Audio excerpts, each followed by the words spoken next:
months ஒன்றும் பண்ணக்கூடாது. ஏன்னா அவங்க சிசேரியனா இல்லை நார்மலா, அட்லீஸ்ட் சிசேரியனா 6 monthsக்கு அவங்க வந்து ஆனாலும் மெடிடேஷன் பண்ணலாம், லைட் யோகா, அதாவது அந்த வயிறை பாதிக்காத அளவுக்கு அவங்க வந்து லைட்டா எக்ஸசைஸ் ஸ்ட்ரெச்சஸ் லைட்டா பண்ணிக்கலாம் 3 monthsக்கு அப்புறம். 3 months கம்பல்சரி சிசேரியனோ இல்ல நார்மலோ அவங்க 3 monthsக்கு ஒன்றும் பண்ண தேவையில்லை. ஆனா மெடிடேஷன் பண்ணா உங்களுக்கு நல்லா அந்த மூச்சை வந்து நம்ம இழுத்து விடுறோம் இல்லையா, அப்ப அந்த வயிற்றுக்கும் சேர்த்து அந்த காத்தெல்லாம் வெளியேற்றி கொஞ்சம் நல்லா வச்சிருக்கோம்.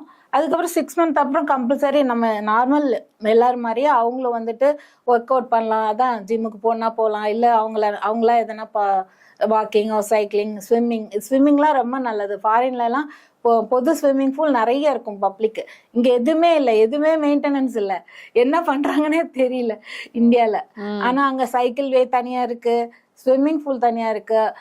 மனுஷங்க என்ன பண்றாங்க, அவங்களுக்கு என்ன பண்ணணும் அப்படின்னு அரசு யோசிக்குது. இங்க அதெல்லாம் இல்ல, நம்ம வந்து பணத்தை வாங்கி போட்டுறோமா நம்ம இருந்துருவோம் அப்படின்னு தான் இருக்காங்க. எந்த இதுவுமே மெயின்டெனன்ஸ் சரியே இல்லை.